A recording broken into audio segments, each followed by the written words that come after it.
अस्सलाम वालेकुम स्टूडेंट्स। आज का हमारा टॉपिक है न्यूक्लियोफिलिक सब्स्टिट्यूशन रिएक्शन। जो मतलब आप बता सकते हैं न्यूक्लियोफिलिक मतलब न्यूक्लियो मतलब न्यूक्लियस एंड फिलिक मतलब लविंग। ठीक है, मतलब वो कंपाउंड जो न्यूक्लियस लविंग होते हैं। ठीक है, इस केस में हम लोग सबसे पहले जो पढ़ते हैं इनके लिए हमें कुछ बेसिक टर्म्स पहले हमें पता होनी चाहिए। फॉर एग्जांपल सबस्ट्रेट मॉलिक्यूल मतलब वो कंपाउंड जिसके ऊपर जो बाहर का चीज़ है, बाहर का बंदा है या बाहर का कंपाउंड है वो अटैक करेगा, उसको हम बेसिकली कह देते हैं न्यूक्लियोफाइल मतलब न्यूक्लियस लविंग। और सिंस हम ये हेलोजिनो अल्केन्स जो है वो हमारा चैप्टर है जिसको आप अल्काइल हैलाइड्स भी कहते हैं, तो इस केस में सबस्ट्रेट आपका हो जाता है अल्काइल हैलाइड्स। ठीक है, सबस्ट्रेट मॉलिक्यूल वो हो गया। न्यूक्लियोफाइल दूसरी आपकी मेन टर्म है। न्यूक्लियोफाइल वो कंपाउंड होता है जो बाहर से आता है अल्काइल हैलाइड पे अटैक करके उसका जो हैलाइड ग्रुप है उसको उससे रिमूव करके खुद उसके साथ अटैच हो जाता है। मतलब जो बाहर का कंपाउंड होगा और अल्काइल हैलाइड पे अटैक कर रहा होगा एक स्टेबल कंपाउंड पे, उसको हम कह देते हैं न्यूक्लियोफाइल। तीसरी हमारे पास टर्म हो जाती है लिविंग ग्रुप की। मतलब वो चीज़ मतलब वो कंपाउंड, फॉर एग्जांपल अगर हम अल्काइल हैलाइड की बात करें आर एक्स, राइट। तो जो आर इसमें एक्स है वो हमारा रिमूव हो जाता है नेगेटिव एंड न्यूक्लियोफाइल इसके साथ अटैच हो जाता है। तो इसके अंदर जो एक्स है वो उसने लीव कर दिया कंपाउंड को, तो ये एक्स इसके अंदर हो जाता है लिविंग ग्रुप। उसके बाद हमारे जो दूसरी चीज़ आ जाती है वो हो जाती है कार्बोकेशन या कार्बोनियम आयन की फॉर्मेशन को। सही है, कार्बोनियम आयन क्या होता है? फॉर एग्जांपल एक कार्बन कंपाउंड है, आपने इलेक्ट्रॉनिक कन्फिग्रेशन पढ़ी होगी। एक्साइटेड स्टेट में कार्बन बनाता है 4 बॉन्ड, लेकिन कार्बोनियम आयन तब बनता है जब कार्बन बनाता है x, for example x and x कर लें आप। जब वो 3 बॉन्ड बनाता है और एक बॉन्ड उसका होता है खाली, उस स्टेट में जो कार्बन होता है वो उसके ऊपर होता है प्लस पॉजिटिव चार्ज। तो वो उस स्टेट में इस प्रोसेस को हम कह देते हैं कार्बोकेशन, और ये जो कंपाउंड है उसको हम कह देते हैं कार्बोनियम आयन। और इसी के लिहाज से एक छोटा सा एमसीक्यू आ जाता है कि कार्बोनियम आयन के अंदर स्टेबिलिटी किस तरह वेरी करती है। 3 डैश सबसे ज़्यादा स्टेबल होता है, 2 एंड 1 डिग्री, और उसके आ जाता है मिथाइल। इसके बारे में आपको समझा, मतलब वो कार्बन पॉजिटिव जिसके साथ तीनों मिथाइल ग्रुप अटैच्ड हो, मिथाइल ग्रुप अटैच हो या आर ग्रुप अटैच हो, ठीक है, उसको हम कह देते हैं 3 डैश। अगर 2 अटैच हो जाएंगे तो उसको हम कह देंगे 2 डैश। अगर एक सिंपल अटैच होता है तो वो हम कह देंगे 1 डैश। या फिर सिर्फ मिथाइल हो ये जिसको हम कह देते हैं CH3 पॉजिटिव, इसको हम कहते हैं मिथाइल ग्रुप। सबसे ज़्यादा 3 डिग्री की होती है, फिर 2, फिर 1 एंड दिस मिथाइल। ये order MCQ point of view से बहुत इंपॉर्टेंट है। तो इसके अंदर हमारे जो मेन टॉपिक्स हैं वो आ जाते हैं SN1 एंड SN2। तो स्टूडेंट सबसे पहले हम इनका डिफरेंस कर लेते हैं, वो आपने एज इट इज़ रटा कर लेना है क्योंकि ये एग्जाम पॉइंट ऑफ व्यू से बहुत इंपॉर्टेंट है। बाकी आपको इसकी जो फर्दर एक्सप्लेनेशन है वो मैं with the passage of time आपको बता देता हूँ।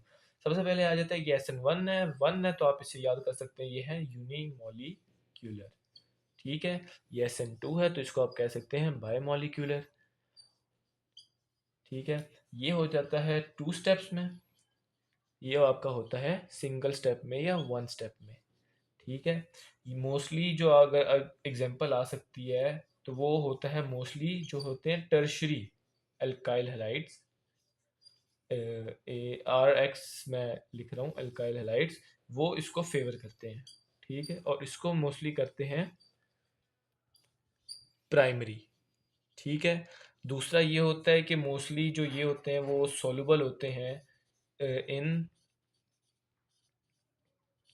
पोलर सॉल्वेंट्स, और ये होते हैं नॉन पोलर सॉल्वेंट्स में। उसके बाद जो आपका अगला पॉइंट आ जाता है उसके अंदर आप कह सकते हैं कि ये इनका जो रेट ऑफ रिएक्शन होता है वो डिपेंड करता है सिर्फ कंसंट्रेशन ऑफ अल्काइल हैलाइड्स पे। सही है, क्योंकि पहला स्टेप होता है वो सिर्फ अल्काइल हैलाइड पे डिपेंड करता है, जबकि इसी का जो रेट ऑफ रिएक्शन है वो डिपेंड करता है both on attacking nucleophile and attacking alkyl halide.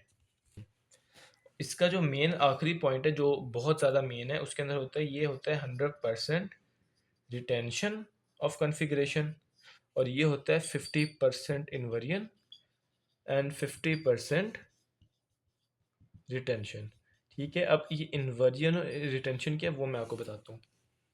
तो रिटेंशन और कॉन्फ़िगरेशन में आपने कंफ्यूज नहीं होना, ये एक न्यू टर्म है आपके लिए, लेकिन ये बहुत सिंपल चीज़ है। फॉर एग्जांपल ये कार्बन है, यहाँ पे आप H लगा दें, ये भी H लगा दें, ये भी H लगा दें, और ये आपके पास X है।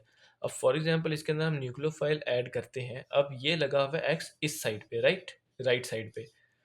तो अगर न्यूक्लियोफाइल इस पे अटैक करता है और रिजल्टिंग कंपाउंड फॉर एग्जांपल ऐसा ही होता है, मतलब जिस पॉइंट पे एक्स था उसी पॉइंट पे न्यूक्लियोफाइल होता है, तो इसको हम कहते हैं रिटेंशन ऑफ कॉन्फ़िगरेशन। ठीक है। जबकि ये मोस्टली ऐसा नहीं होता, क्योंकि जहाँ से ये जो लीविंग ग्रुप है वो लीव करता है, वहाँ पे कार्बन जो है एक शील्ड टाइप बना लेता है, जो कि दूसरे अटैकिंग न्यूक्लियोफाइल या आउटर कंपाउंड को अटैक होने से रेजिस्ट करता है। लेकिन जो SN1 के केस के अंदर होता है, मोस्टली टर्शियरी एल्काइल हाइड्राइड्स होते हैं, तो वो रिटेंशन और कन्फिग्रेशन करते हैं। दूसरा आपका पॉइंट होता है इन्वर्जन वाला, मतलब अभी तक आपको समझ लग गई होगी कि अगर जो फॉर एग्जांपल अब ये एल्काइल हैलाइड है एक्स, इसके अंदर हम न्यूक्लियोफाइल का अटैक करवाते हैं, तो अगर उसकी ऑपोजिट साइड पे अटैक होता है और या न्यूक्लियोफाइल अटैक करता है, तो उसको हम कह देते हैं रिटेंशन ऑफ, इधर न्यूक्लियोफाइल आ जाएगा, इधर एच एंड इधर एच, सही है। और जो एक्स है वो लीविंग ग्रुप में आ जाएगा। तो इस तरह के केस को हम कहते हैं इन्वर्जन ऑफ कॉन्फ़िगरेशन। ये एक इंपॉर्टेंट स्टेप होता है और ये बहुत इंपॉर्टेंट पॉइंट है। ये पूछा जाता है कि SN1 या SN2 के अंदर 50 किस के अंदर इन्वर्जन ऑफ कॉन्फ़िगरेशन होती है, तो उसका आंसर है SN2।